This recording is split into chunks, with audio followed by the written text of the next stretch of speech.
Kita akan mulai ibadah kita pada sore hari ini. Mari kita siapkan hati kita. Kami mau menyembah-Mu Tuhan. Terima kasih Yesus.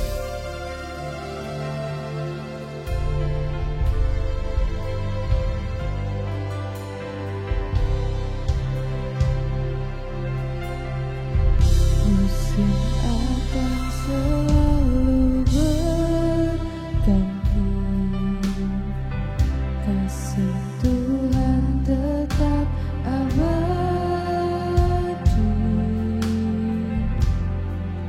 tak akan berubah sampai selamanya.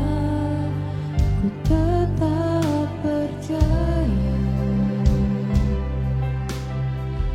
ku yakin Tuhan memberkati, ku yakin Tuhan melindungi. Burung di udara Tuhan pelihara, karena kasih-Nya. Tuhan selalu menolongku, selalu menjagaku. Selai di rambutku tak akan terjatuh tanpa seizin-Mu. Tuhan selalu menolongku, selalu menjagaku. Dia mengenyangkanku dan peliharaku seumur hidupku. Musim akan selalu berganti, kasih Tuhan tetap abadi, tak akan berubah sampai selamanya. Ku tetap percaya, ku yakin Tuhan memberkati, ku yakin Tuhan melindungi. Burung di udara Tuhan pelihara, karena kasih-Nya. Tuhan selalu menolongku, selalu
Jamahlah kami Tuhan, jamahlah kami, penuhi kami dengan kuasa Allah Maha Tinggi.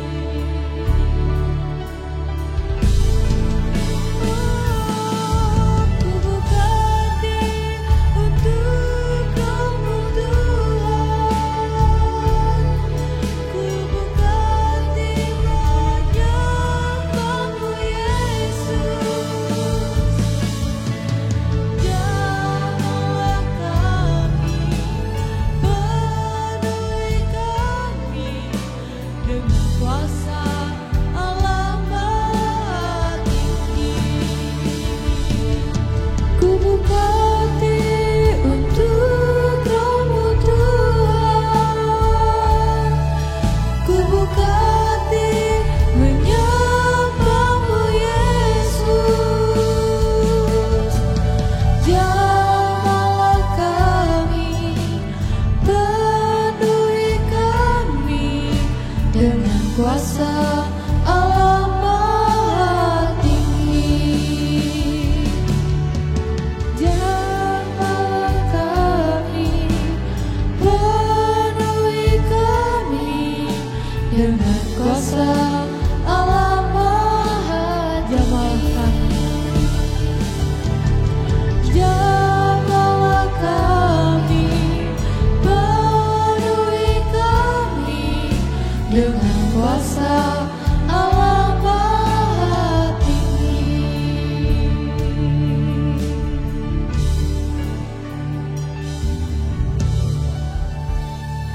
Mari kita berdoa. Mohon kesediaan dari Ica untuk pimpin dalam doa. Ya Tuhan, terima kasih atas berkat-Mu, atas kesempatan yang Kau beri hari ini. Tuhan, kami siapkan hati kami untuk melakukan ibadah eklesia. Kiranya Kau berkati ibadah ini dari awal sampai akhirnya. Kami serahkan ke dalam tangan-Mu, hanya di dalam nama Tuhan Yesus. Haleluya. Amin.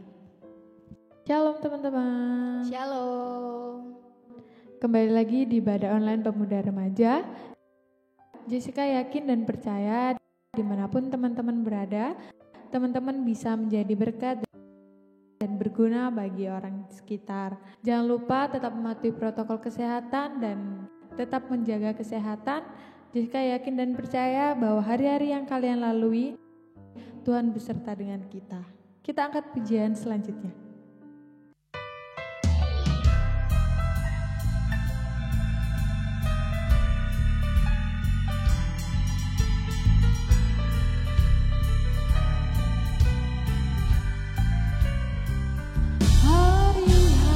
Ku lalui bersama Yesus, suka duka ku bersama Yesus.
Beri kemuliaan bagi nama Tuhan.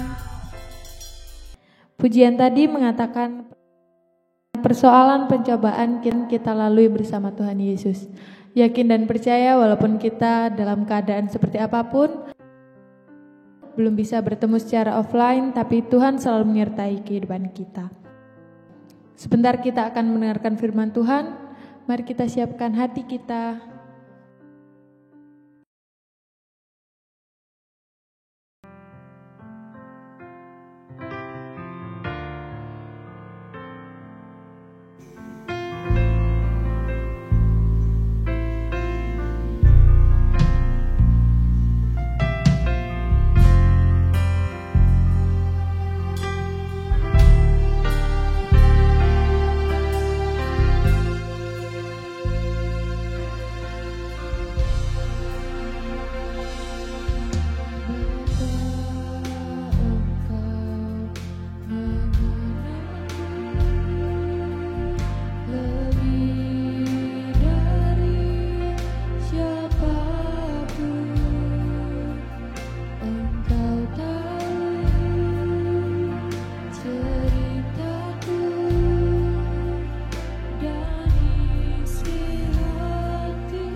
Terima kasih Tuhan.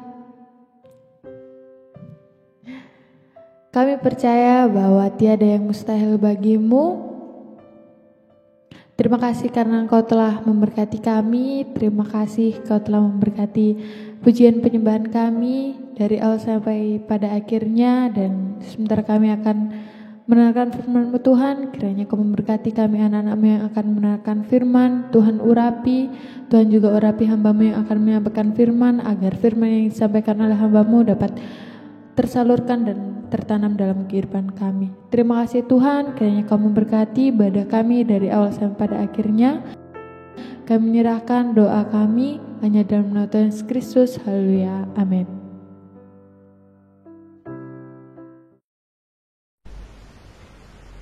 Shalom, selamat malam Bapak Ibu Jemaat Tuhan dan teman-teman GLGC. Kita bersyukur kepada Tuhan karena atas perkenanan Tuhan kita bisa melakukan ibadah pada malam hari ini secara online. Dan saya juga berterima kasih kepada para pengurus GLGC yang sudah mempercayakan saya untuk menyampaikan firman Tuhan pada malam hari ini. Malam hari ini kita akan sama-sama belajar kebenaran firman Tuhan, dan tema untuk firman Tuhan malam hari ini adalah generasi transformasi. Langsung saja kita membuka Alkitab kita di dalam 2 Tawarik pasalnya yang ke-34 ayat 1 hingga ayat yang ketiga.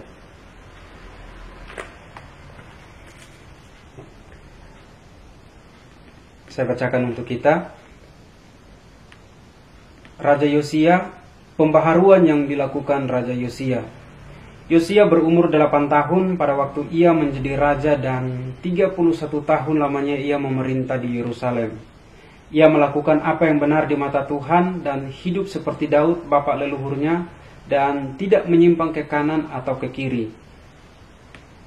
Pada tahun ke-8 dari pemerintahannya, ketika ia masih muda belia, ia mulai mencari Allah Daud, bapak leluhurnya, dan pada tahun ke-12 ia mulai mentahirkan Yehuda dan Yerusalem daripada bukit-bukit pengorbanan, tiang-tiang berhala, patung-patung pahatan, dan patung-patung tuangan. Baik, saudara-saudara yang kekasih, sebelum kita jauh membahas teks yang barusan kita baca, sekilas tentang kitab Tawarik. Kitab Tawarik adalah kitab sejarah, dan kitab Tawarik merupakan kitab yang di dalamnya berisi tentang sejarah kehidupan bangsa Israel. Kitab Tawarik juga menulis tentang kehidupan para raja-raja Yehuda. Ya, kita akan melihat siapa Yosia. Ya, tentunya Yosia bukan anaknya ibu gembala, ya, bukan Yosia Nanda yang dimaksud di sini, ya. Yosia adalah anak Amon dan ibunya adalah Yedida. Nah, siapa Amon? Amon adalah raja Yehuda. Dan Yosia menggantikan ayahnya Raja Amon, ya. Nah, ada satu perbedaan yang sangat signifikan di sini yang bisa kita lihat dari antara Raja Amon dan Raja Yosia. Di masa kepemimpinannya Raja Amon berbuat hal yang jahat di mata Tuhan. Raja Amon tidak hidup seperti bapak leluhurnya Raja Daud. Dia justru membawa orang-orang Yehuda, bangsa-bangsa Yehuda, ke dalam penyembahan berhala. Ya, jadi kehidupan bangsa Yehuda sangat dipengaruhi oleh pola kepemimpinan sang raja atau para pemimpinnya. Jadi kalau rajanya itu hidup takut Tuhan, secara otomatis akan membawa mereka untuk hidup takut Tuhan. Tetapi kalau raja yang memimpin mereka itu adalah raja yang tidak takut Tuhan, maka akan menggiring mereka untuk hidup menyembah berhala. Dan ini yang terjadi di masa kepemimpinan Raja Amon. Tetapi yang Tetapi pada masa kepemimpinan Yosia sangat berbeda jauh dari Raja Amon, ya. Itu sangat jelas, sangat terlihat di dalam 2 Tawarik pasal 34 ayatnya yang kedua, ya. Di situ dikatakan bahwa Yosia mulai mencari Tuhan, ya. Setelah dia mencari Tuhan, ada satu tindakan yang Yosia lakukan, yaitu dia melakukan pembaharuan. Pembaharuan apa yang Yosia lakukan? Mari kita lihat ayatnya yang ketiga. Di dalam ayat yang ketiga, di sana dengan jelas dikatakan Yosia melakukan pembaharuan mengenai cara ibadah orang-orang Yehuda. Kenapa Yosia merubah cara ibadah orang-orang Yehuda? Karena mereka menyembah berhala. Tadi sudah saya jelaskan bahwa di masa pola kehidupan bangsa Yehuda itu sangat dipengaruhi oleh pola kepemimpinan para raja. Jadi ketika di zamannya Yosia, setelah Yosia mencari Tuhan, Yosia mulai mendapatkan kebenaran tentang cara ibadah. Ternyata apa yang dilakukan oleh orang-orang Yehuda, apa yang dilakukan oleh Raja Amon itu salah. Sehingga di dalam teks yang kita baca, khususnya ayat yang ketiga, Yosia melakukan pembaharuan. Dia merubah semua cara ibadah orang Yehuda. Tiang-tiang berhala dihancurkan. Patung-patung pahatan juga dihancurkan. Para Baal juga dihancurkan. Bahkan bukan hanya tiang-tiang berhala, tetapi para pemanggil arwah, para peramal juga Yosua menghapus dari kehidupan orang-orang Yehuda, ya. Jadi sangat jelas bahwa tindakan pembaharuan yang dilakukan oleh Raja Yosia itu dimulai ketika dia tahu dia mendapat suatu kebenaran, ya. Kalau kita lihat dari teks 2 Tawarik pasal 34, ceritanya kurang jelas begitu, ya. Tapi kalau kita baca di dalam kitab 2 Raja-Raja, itu sangat terlihat dengan jelas, ya. Kapan Yosua mulai melakukan pembaharuan mengenai cara ibadah orang Yehuda. Ya, saya tidak semua saya baca, ya. Kita lihat di dalam 2 Raja-Raja pasalnya yang ke-22, ya. 2 Raja-Raja pasal 22 ayat 1 hingga ayat yang ke-20. Di situ cerita yang sama, yaitu tentang Raja Yosia. Nah, di dalam 2 Raja-Raja ini menceritakan awal dari pembaharuan yang dilakukan oleh Raja Yosia. Pembaharuan yang dilakukan Raja Yosia dimulai ketika orang-orang utusannya membawa berita mengenai kitab Taurat yang ditemukan. Ketika orang utusannya itu membaca isi dari kitab Taurat itu, ketika Raja Yosia mendengar isi dari kitab Taurat itu, dia mengoyakkan pakaiannya dan dia merendahkan diri. Kenapa? Karena ternyata bangsanya itu sudah menyembah berhala, membuat hati Tuhan sangat sakit. Sehingga ketika kitab Taurat itu dibacakan dan Yosia mendengar isi dari kitab Taurat itu, dia menyadari bahwa bangsanya sudah berbuat jahat. Ayahnya sudah menggiring bangsa ini untuk menyembah berhala. Sehingga di dalam ayat 11, ya, saya bacakan 2 Raja-Raja pasal 22 ayat 11. Ini respon Raja Yosia ketika mendengar isi dari kitab Taurat. Ayat 11. Segera sesudah raja mendengar perkataan kitab Taurat itu, dikoyakannya lah pakaiannya. Kemudian memberikan perintah kepada panitranya untuk kembali, ya, mencari petunjuk Tuhan. Tujuan mencari petunjuk Tuhan ini supaya Yosia mendapat pengertian yang benar apa yang harus dia lakukan, karena bangsa Yehuda sudah melakukan hal yang jahat di mata Tuhan. Apa yang harus dia lakukan supaya bangsa ini tidak lagi menyembah berhala? Karena itu dia kembali mengutus panitra atau orang-orang suruhannya kembali kepada Imam Hilkia. Ketika orang-orang utusan Raja Yosia sampai kepada Imam Hilkia, di situ mereka bertemu dengan seorang perempuan, dan di situ perempuan ini memberitahu apa maksud dari isi kitab Taurat yang sudah mereka baca, yang sudah didengar oleh Raja Yosia. Bangsa Yehuda sudah melakukan hal yang jahat. Ya.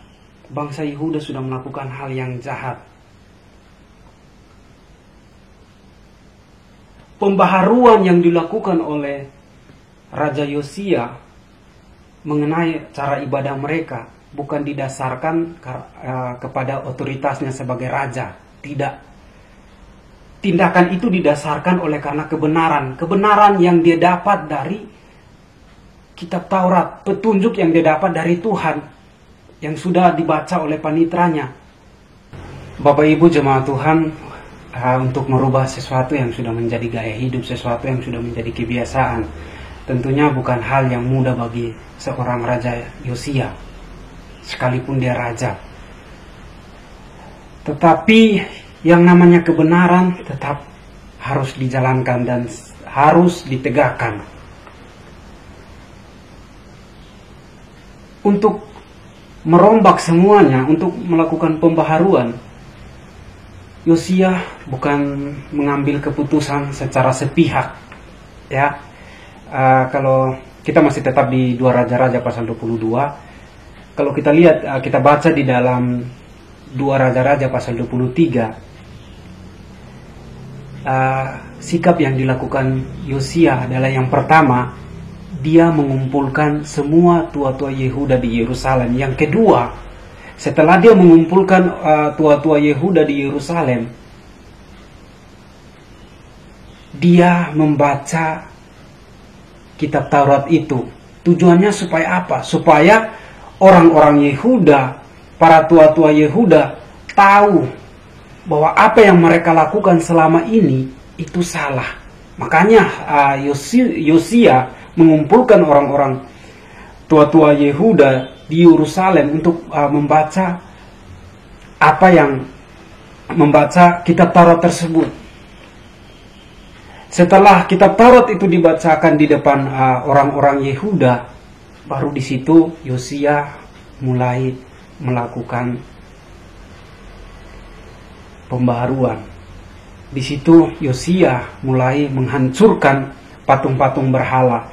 Yosia mulai menghancurkan tiang-tiang berhala orang-orang Yehuda. Bukan hanya di Yerusalem, tetapi di Efraim dan daerah-daerah di mana Yosia memimpin sebagai raja. Dia menghancurkan semua, dia mengubah semua, ya. Hal-hal yang salah dia ubah semua. Dan dia membawa bangsa Yehuda kembali kepada jalan yang benar. Mereka kembali kepada Allah, ya. Jadi suatu gerakan perubahan yang Yosia lakukan sangat-sangat luar biasa, ya. Dia merubah sesuatu yang sudah menjadi gaya hidup mereka dengan cara yang luar biasa. Nah, apa yang kita pelajari dari pembaharuan yang dilakukan oleh Raja Yosia? Yang pertama, seorang pemimpin harus berani melakukan pembaharuan dari kebiasaan-kebiasaan yang salah. Artinya, seorang pemimpin tidak boleh kompromi dengan kejahatan. Yang kedua, kebenaran tetaplah kebenaran. Jangan mengorbankan kebenaran demi jabatan atau sebuah kedudukan. Jadi teman-teman yang diberkati Tuhan, teman-teman GJC, yang menjadi kesimpulannya bagi kita pada malam hari ini adalah dimanapun kita berada, dimanapun kita dipercayakan, tadi dalam pekerjaan kita dipercayakan untuk memimpin, jadi pemimpin. Mari kita belajar dari Yosia. Seorang pemimpin tidak boleh kompromi dengan kejahatan. Kita belajar dari Yosia, harus berani melakukan pembaruan dari kebiasaan-kebiasaan yang salah. Tentunya semua berdasarkan kebenaran firman Tuhan. Mungkin ini yang bisa saya sampaikan. Terima kasih. Tuhan Yesus memberkati kita semua. Baik Bapak Ibu jemaat Tuhan dan teman-teman GJC, mari kita sama-sama menghadap Tuhan di dalam doa. Mari kita berdoa. Bapa yang baik, terima kasih. Kami mengucap syukur untuk kebenaran firman-Mu malam hari ini yang kembali mengingatkan kami untuk sebagai seorang pemimpin, kami harus berani merubah hal-hal yang tidak sesuai dengan kebenaran firman-Mu ya Bapa. Tuhan tolong kami, Tuhan mampukan kami agar kami dapat melakukan kebenaran firman-Mu dalam kehidupan kami ya Bapa.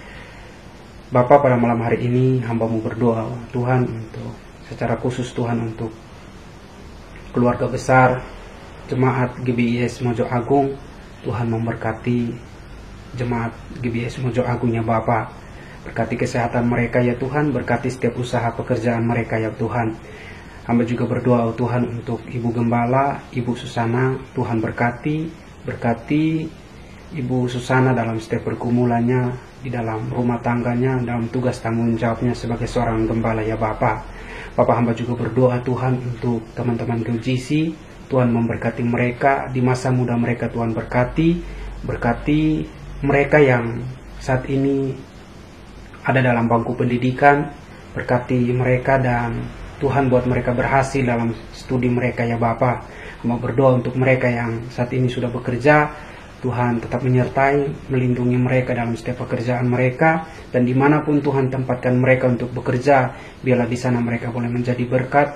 Nama Tuhan dipuji, dipermuliakan. Kami juga berdoa untuk teman-teman GJC yang mungkin saat ini sedang mencari pekerjaan. Tuhan tolong, Tuhan berikan jalan keluar bagi mereka ya Bapa. Terima kasih Tuhan Yesus, terima kasih Bapa.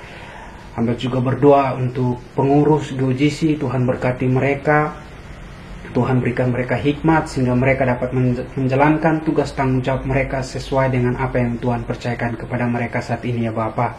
Terima kasih Tuhan, kami mengucap syukur untuk malam hari ini. Kami mengucap syukur untuk semua yang Tuhan nyatakan bagi kami melalui firman-Mu. Dan biarlah apa yang sudah kami lakukan malam hari ini, biarlah semuanya boleh menyenangkan dan mempermuliakan nama-Mu ya Bapa. Terima kasih Tuhan Yesus, terima kasih Bapa. Di dalam nama Tuhan Yesus kami sudah berdoa dan mengucap syukur kepada Allah Bapa di surga.